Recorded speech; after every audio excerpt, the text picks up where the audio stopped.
Gluten free dosa और साथ ही चटपटी चटनी की रेसिपी लेकर आई हूँ जो हेल्दी के साथ साथ स्वादिष्ट भी बनी है और सर्दियों में ये डोसा अमृत से कम नहीं है।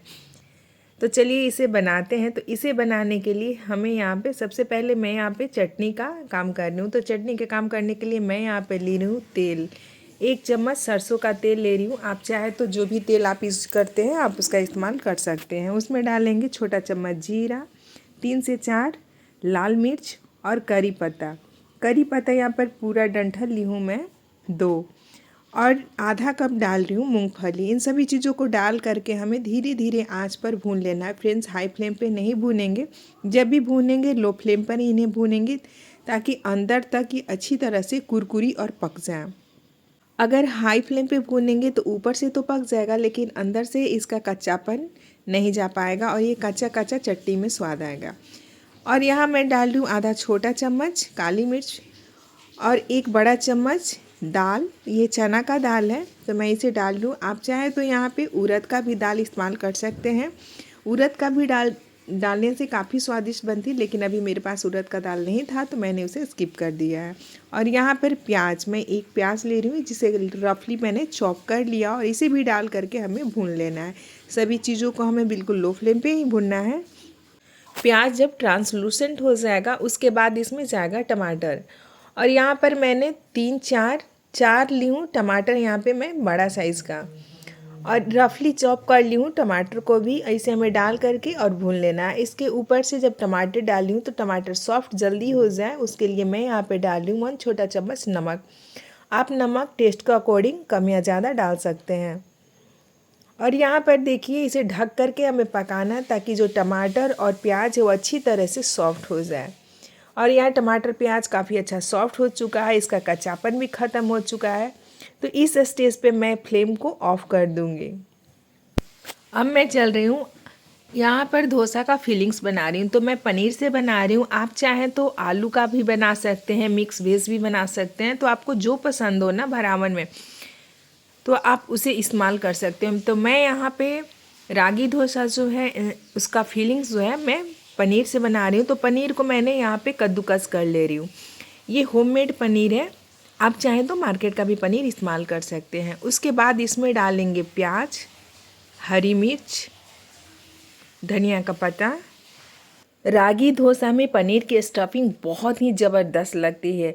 एक बार मेरे कहे से आप रागी डोसा में ना पनीर की स्टफिंग बना कर देखिएगा और खाइएगा, फिर उसका जो टेस्ट होता है इतना अल्टीमेट आता है कि कोई जवाब नहीं है उसका। और यहाँ पर मैं डाल रही हूँ 1 पैकेट मार्केट का चाट मसाला, 1 चम्मच घर का चाट मसाला जो मैंने होममेड बनाया हुआ है, और यहाँ पे सादा नमक।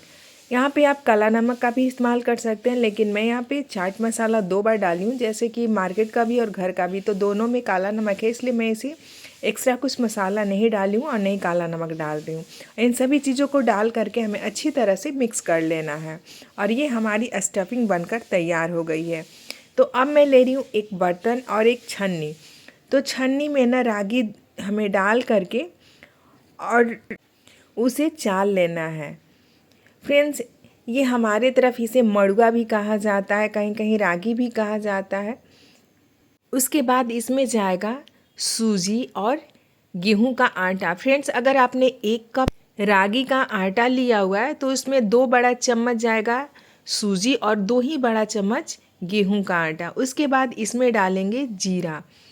जीरा यहाँ पर मैं डाल रही हूँ 2 बड़ा चम्मच, नमक स्वाद अनुसार डालेंगे, और धनिया का पत्ता। यहाँ पर मैं प्याज भी डाल रही हूँ लेकिन फ्रेंड्स आप कोशिश कीजिए प्याज को स्किप कर दें, क्योंकि प्याज जब मैं डाली थी ना तो थोड़ा सा मुझे लास्ट में ना इसे निकालना पड़ा था छान करके, क्योंकि जब मैं डाली थी तो उतना क्रंचनेस नहीं आ पा रहा था तो मैं इसे बाद में निकाल दी थी। इसीलिए मैं बता रही हूँ कि आप इसे ना स्किप ही कर दीजिएगा प्याज को। और जितना रागी का आटा है उसका डबल पानी, जैसे आपने 1 कप रागी का आटा लिया है तो 2 कप यहाँ पे पानी जाएगा। तो मैंने यहाँ पे 3 कप ली थी मैं रागी का आटा, तो यहाँ पे 6 कप मैं पानी का इस्तेमाल कर रही हूँ। और ऐसे अगर लगे कभी कि थोड़ा सा गाढ़ा है तो आप अपने हिसाब से कम या ज़्यादा थोड़ा सा थोड़ा सा 2-4 चम्मच इधर उधर भी हो सकता है। और यहाँ पे हमारा बैटर बनकर तैयार हो गया है। और यहाँ चटनी भी जो मैं बनाने वाली हूँ, तो जो मैंने मिक्सचर को भून लिया था वो सभी यहाँ पे ठंडी हो चुकी है। तो इसे एक मिक्सी के जार में डाल करके और थोड़ा सा पानी डालेंगे और इन्हें हमें पीस लेना है। और यहाँ पर मैं इमली का पल्प डाल रही हूँ। इमली का पल्प डालने से ना ये काफ़ी स्वादिष्ट बनती है। अगर आपके पास इमली नहीं हो तो आप इस जगह पे नींबू भी डाल सकते हैं। और साथ में डाल रही हूँ मैं धनिया। तो यहाँ पर मैं ज़्यादा धनिया की पत्तियाँ कम है और धनिया का डंठल ज़्यादा है। और ये देखिए थोड़ा सा पानी डालने के बाद इसकी चटनी जो है काफ़ी अच्छी बनकर तैयार हो चुकी है। इस डोसे के साथ ना इस चटनी का कॉम्बिनेशन तो ज़बरदस्त होता है।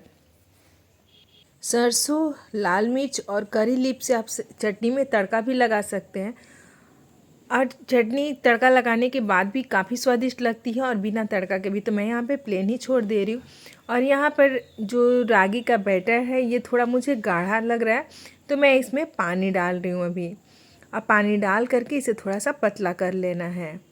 फ्रेंड्स, जितना पतला मतलब बहुत ज़्यादा भी पतला नहीं और पतला मतलब गाढ़ा भी नहीं। देखिए कलछुल में लग नहीं रहा है, बिल्कुल निकल जा रहा है, इसे बाहर कोई लेयर नहीं बैठ रहा है, बस हमें इसी तरह से चाहिए। और यहाँ पर मैं नॉन स्टिक तवा का इस्तेमाल कर रही हूँ। आप चाहे तो लोहा का भी तवा का इस्तेमाल कर सकते हो। तो ये डोसा तवा है, तो इसके ऊपर मैं तेल डाल रही हूँ। और जब तवा अच्छी तरह से गर्म हो जाएगा उसके बाद इस पर डालेंगे पानी के छींटे और इसे हमें कपड़ा से पोंछ लेना है। उसके बाद एक कलछुल 2 कलछुल ले करके हमें इसे फैला लेना है। फ्रेंड, डोसा जब भी बनाए ना तावा अच्छा गर्म होना चाहिए, तभी आपका डोसा क्रिस्पी बनेगा। नहीं तो ये पहले तो ये तवा में चिपक जाएगा, उखड़ेगा भी नहीं और क्रिस्पी भी नहीं बनेगा। तो यहाँ पर देखिए कितना अच्छा चारों तरफ से हमें सेक लेना है तवा को घुमा घुमा करके। और चारों तरफ मैं गैस पे तवा को घुमा रही थी ताकि आँच अच्छी तरह से लगे। और यहाँ पे डोसा देखिए कितना अपने आप ही उखड़ रहा है, कितना बढ़िया बना हुआ है। तो अब मैं इस पर स्टफिंग कर लूँ। मैं डाल रही हूँ पनीर की स्टफिंग। आप चाहे तो पूरा में भी फैला सकते हैं, मैं यहाँ पे आधा में ही फैला रही हूँ क्योंकि मोड़ने के बाद एक पर आ ही जाएंगे। और यहाँ पे हमारी शानदार चटनी और डोसा बनकर तैयार हो चुकी है। तो अगर आप वेट लॉस करना चाह रहे हैं, आपकी हड्डियाँ कमज़ोर है और इसकी तासीर भी गर्म होती है। रागी हमारे बालों के लिए, पेट के लिए, स्किन के लिए काफ़ी अच्छी है और ये साथ में काफ़ी स्वादिष्ट भी बनती है। तो अगर आपको ये रेसिपी पसंद आए तो प्लीज़ लाइक से सब्सक्राइब करें। Thank you.